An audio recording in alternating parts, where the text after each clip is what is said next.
lihat dulu nih, ada pernyataan dari Mas Aldi Bawazir nih, yang banyak ditungguin di kolom komentar. Coba kita lihat dulu ini. Jujur gue takut sama Brentford. Oh. Ini akan menjadi pertemuan dari dua pelatih yang mungkin sangat besar menjadi kontender untuk dua pelatih terbaik musim ini. Arteta dan juga Keith Andrews. Ini sangat luar biasa gimana Keith Andrews ngebangun tim ini. Terus juga ditinggal sama pelatihnya, ditinggal sama beberapa pilar pentingnya, Mbemo, terus juga Wissa, Norgard. Bisa. Tetap ya dia. Tetap bagus dan nggak mudah, nggak belanja besar-besaran juga. Jadi buat gue itulah kenapa gue sedikit deg-degan sama Brentford. Tapi kalau sama tim lain gue nggak takut. Gue yakin menang lawan Brentford, cuman ada takutnya. Ada takutnya. Beda tuh lawan Leeds, beda tuh lawan yang lain-lain lah gitu. Cuman Tutup kalau mata lah ya. lawan Brentford, gue kalaupun seri, ini bagus. gue nggak kaget. Oh. Kalaupun seri gue nggak kaget. Bisa Arsenal tuh lebih bagus kalau main duluan. Iya. Nah makanya ini Nggak gue ngeliat khawatir. hasil yang lain. Ini kan City duluan nih lawan Fulham ntar malam. Which is buat gue sih kayaknya menang City ya lawan Fulham ya. Menang nih, 3 poin dong bedanya. Nah, pressure. Jadi untuk menjawab tadi, tertekan. Biasanya kan Mas Haryo yang pernyataannya selalu bener ini. Ini kali ini kekhawatiran dari Mas Aldi, bener juga nih Mas Haryo. Gimana nih ngeliatnya Mas Haryo? Dia nggak mau terlalu jumawa aja. Kemarin-kemarin kan dia jumawa Bergeser dulu. kecengkang kan. Jumawa. Rapi di mana-mana. Iya. Tapi lu bilang apa? Tumben bener berarti biasanya salah Aldi. Tadi kan itu kan kata kontradiktif kan. Cari pickingnya dicari dulu yang satu ini mana nih. Lanjut Mas Aryo. Banyak tuh. Winit Aldi tuh di kolom Winit komentar. Aldi. Iya memang gue bilang Desember, Januari, Februari di mana tim akan bermain dengan waktu yang begitu rapat. Arsenal masih di 4 kompetisi. Kemarin mereka baru main di semifinal Carabao, lalu akan main lagi di Piala FA besok. Habis itu midweek depannya Liga Champions udah mulai lagi. Jadi emang lu nggak bisa berharap mungkin boleh gitu, tapi untuk realistically speaking untuk tampil konsisten tuh nggak mudah juga gitu. Lo butuh kedalaman squad yang cukup gitu. Arsenal sudah cukup dalam gitu, squad sangat-sangat dalam bahkan. Tapi ya tetap aja ketika lo pemain terus-terusan bermain ya pasti akan tergerus juga gitu. Dan ya mereka nggak kalah sih, tapi ya kepangkas poinnya sehingga memberi kesempatan lebih besar lagi ya buat City untuk ngejar. Dan ini kan tadi kita sebelumnya bahas Pep Guardiola. Gua rasa performa Arsenal begini pun nggak lepas dari Pep Guardiola juga. Pressure ya tekanannya. Karena perlu kita ingat di tanggal 21 Januari ketika Arsenal menang dari Inter. Si Pep tuh ngomong yang akhirnya diamini sama Bang Aldi. Kalau nggak salah Bang Aldi duluan yang ngomong. Arsenal adalah best team in the world at this point pada saat tanggal 21 Januari abis lawan Inter. Tapi abis itu game 3 hari kemudian mereka akhirnya kalah dari United dengan skor 3-2. Itu menurut gue udah karakter Guardiola banget ngomong kayak begitu. Nggak mungkin seorang Pep Guardiola ngomong tuh nggak ada maknanya. Karena menurut gue Cywar itu sifatnya ada 2. Ada yang bilang ini tim nggak layak juara, itu bisa satu hal. Fergie sering ngelakuin itu dulu. Atau cara kedua, lu kasih angin lawan lu. Naikin dulu ya. Lu naik-naikin supaya kalau ada hasil yang tiba-tiba minor, tim yang lagi di atas diunggulkan itu mikir, ini kata Pep Guardiola aja gue tim terbagus, tapi kok gue masih kalah gitu. Kalahnya dari MU lagi pada saat itu. Jadi mikir ada sesuatu secara psikologis yang terkena di Arsenal menurut gue. Itu nggak lepas dari dampak Guardiola, Cywar-nya dia yang menurut gue cukup berhasil sampai sejauh ini. Dan ini perjalanan masih bakal panjang sih. Tapi sejauh ini, sejak Guardiola ngomong gitu, penampilan Arsenal nggak ada yang meyakinkan menurut gue. Tapi kalau ngelihat pertandingan lawan Brentford kemarin, Bung Harpa, ada Eze yang 45 menit kayaknya nggak ngapa-ngapain ya dia. Iya kemarin kalau gue bilang kekalahan dari Arteta sih menurut gue. Jadi yang dibilang Aldi itu gue sangat sepakat. Andrews tuh mempelajari betul ya, bagaimana Arsenal. Sebenarnya mirip tadi prototipenya waktu Atletico lawan Barca sih. Kalau lu lihat tuh nggak berkutik di awal-awal duel-duel bola tanggungnya Arsenal ditekan, dan itu gue agak kaget juga sih. Ya walaupun pada akhirnya 1-1, tapi itu kan 1-1 yang nilainya kan pembawa komentator itu bilang 2 point to West London katanya. Jadi lari ke London Barat dan dia bilang Arsenal kalah dari dari racun yang ditemukannya dia sendiri kan. Itu dan menarik juga melihat pernyataan dari David Raya, dia ngeluh-ngeluh kan, katanya apaan sih itu dorong-dorong, padahal itu ada yang bilang ada yang bilang komen tuh kalau nggak salah ntar gue beliin kaca deh buat David Raya gitu. Nah walaupun gue fans Arsenal cuman kadang-kadang pemain itu juga harus tahu kapan ngomong seperti itu gitu loh, karena itu akan jadi bulan-bulanan fans dan ini lawan kan. Jadi memang betul juga tadi yang dikatakan Rizal, ya kita semua udah tahu lah Guardiola ini memang pemain jago banget, dan memang kalau dalam kondisi seperti ini kan, kalau kita ingat balik lagi awal musim ke mungkin pekan 1 sampai 15 tuh kan Guardiola nggak terlalu banyak ngomong kan. Itu dia kayak orang rekam singa, dia diem aja awal-awal nih. Singa. Iya kayak gitu kan, kalau lu lihat National Geographic kan, nah begitu lengah baru dia begini nih gerak. Baru dia gerak. Ini sekarang yang lagi dilakukan. Kayak orang Gitu. Solo banget itu ya, diam-diam. Nah, lu yang ngomong ya. Gua- Lu, aku gitu. sendiri. Gua orang Solo soalnya. Gua enggak. Ini banyak pertanyaan menarik juga ya. Tadi juga ada yang nanya tuh, wah sekarang kayaknya minggu-minggu lalu pada bilang Arsenal pasti juara gitu. Sekarang aja bilang City punya peluang. Tanya gue jagoin siapa di awal musim? City, Mas Aryo City, gue boleh, bilang. boleh, Terus ini boleh. nih golnya Kubarsi. Boleh gue jelasin sedikit ya? Boleh. Dikit. Kemarin kan dibilang tuh dia offside gitu kan. Padahal itu gerakannya berbeda-beda gitu. Satu bola kena pemain back lawan, dan bola itu kalau nggak sengaja itu tidak menjadi itu ikutan offside gitu. Oke. Tapi kalau dilakukan oleh pemain ofensif, bolanya kepental kaki pemain ofensif, di mana kepental pemain Barcelona, baru nyampe ke Kubarsi. Jadi perhitungannya bukan lagi ketika bola itu dioper, tapi bola itu setelah mental dari pemain Barcelona itu yang nyampe Kubarsinya itu offside. Oke. Makanya itu menjadi offside. Tuh guys, itu Intensi ya. itunya. Balik ke Arsenal tadi, kalau dari statement dari Bung Harpa, Zal, berarti bisa dibilang si Arsenal ini bukan kehilangan 2 poin, tapi beruntung dapat 1 poin.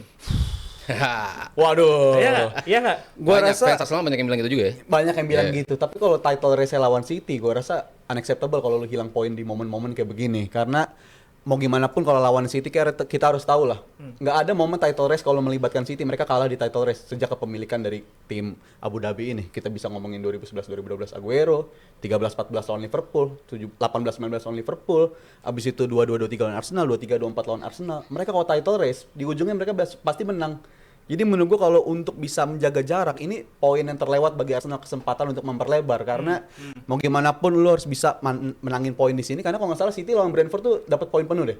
Dapat poin penuh dari Brentford gitu. Jadi itu sebuah kerugian bagi Arsenal tersendiri ketika rival lu bisa dapetin poin penuh di sana, sedangkan bagi Arsenal sendiri mereka hilang di sana. Jadi sebuah kesalahan yang menurut gue akan terasa pada nantinya di akhir musim kalau sampai akhirnya mereka nggak juara, kalau sampai ya.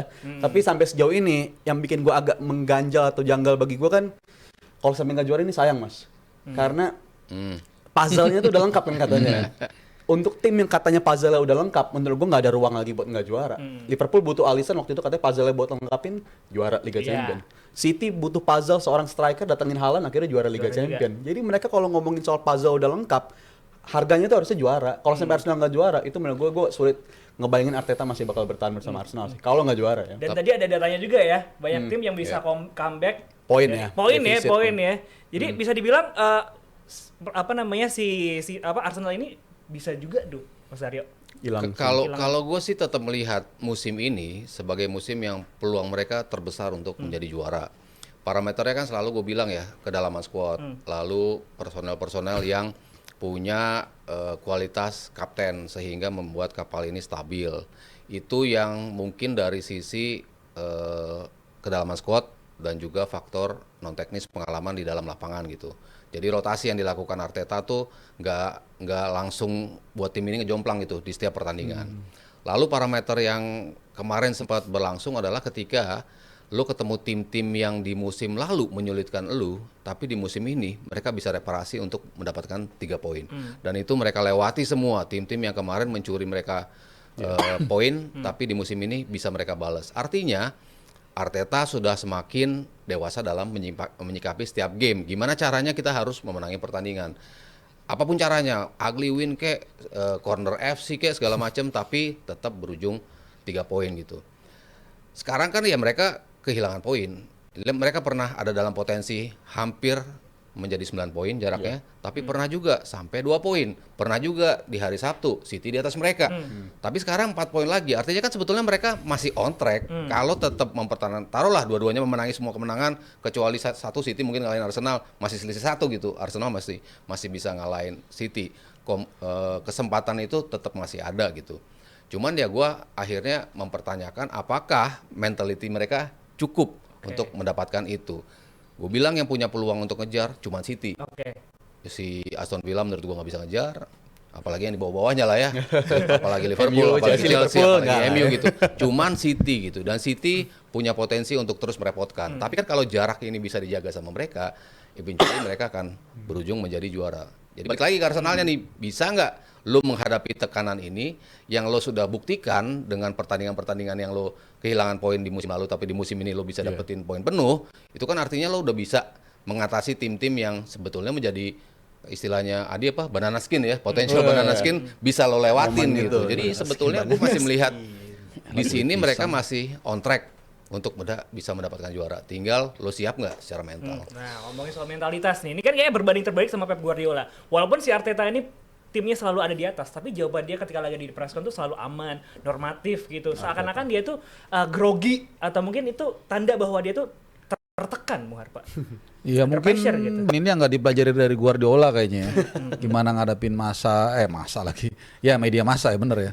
Terus gimana dia bikin statement, kapan waktunya nyerang, kapan bertahan gitu. Jadi kadang-kadang kan lu pemimpin pelatih itu saat tim lu kacau lu harus bisa nutupin. Iya. Bahkan saat tim lu kuat lu harus bisa seolah-olah kayak ada masalah. Kan itu prinsip perang kan gitu. Lu harus mengelabui lawan kan. Itu yang kelihatannya agak-agak polos nih kawan ini nih si Arteta. Cuman ya again ya intinya semua penentuannya itu tanggal 18 April lah.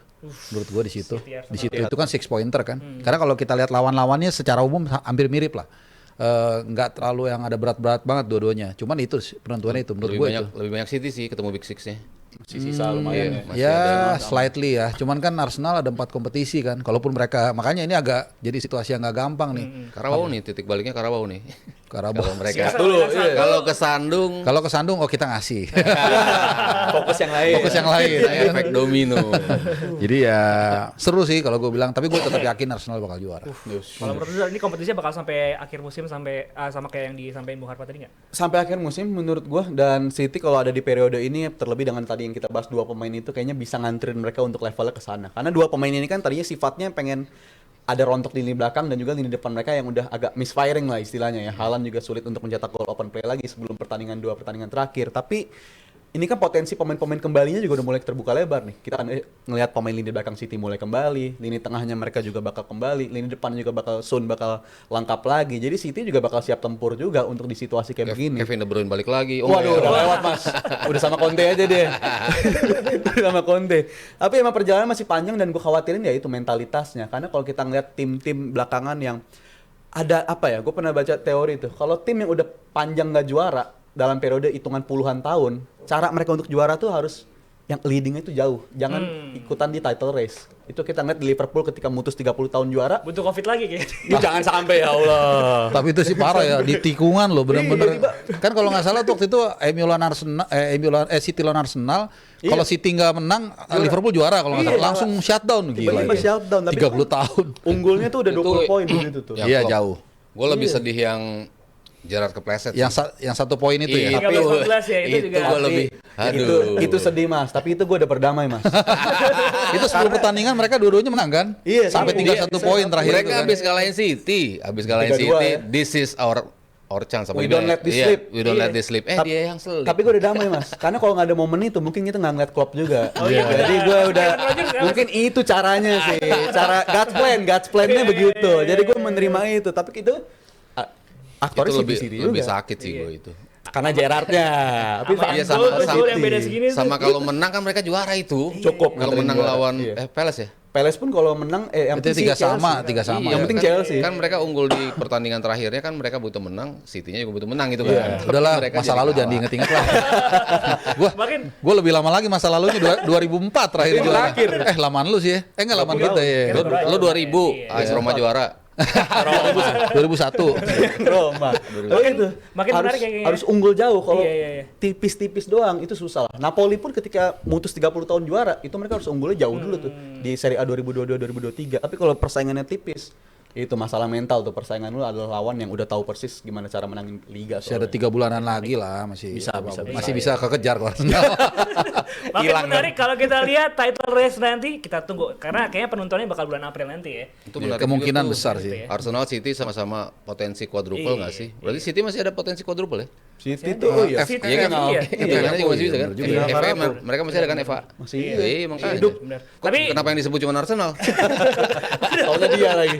Taunya dia. Soalnya quadruple-nya malah City. iya, tapi kalau ngomongin Arsenal ini kan juga lagi melemah gitu kan. Tapi kalian jangan sampai ya. Karena pernah nggak sih kalian GM tim pagi-pagi mau berangkat kerja, starter mobil malah ngadat. Nah, itu tandanya aki kalian udah mulai lemah nih. Sekarang ada solusinya. Ada yang namanya Aki GeForce. Produk asli Indonesia tapi kualitasnya kelas dunia. Nah, GeForce ini dirancang khusus buat iklim tropis Indonesia. Jadi tahan panas, tahan macet, kuat di kondisi jalanan kita. Jadi sekali starter langsung nyala.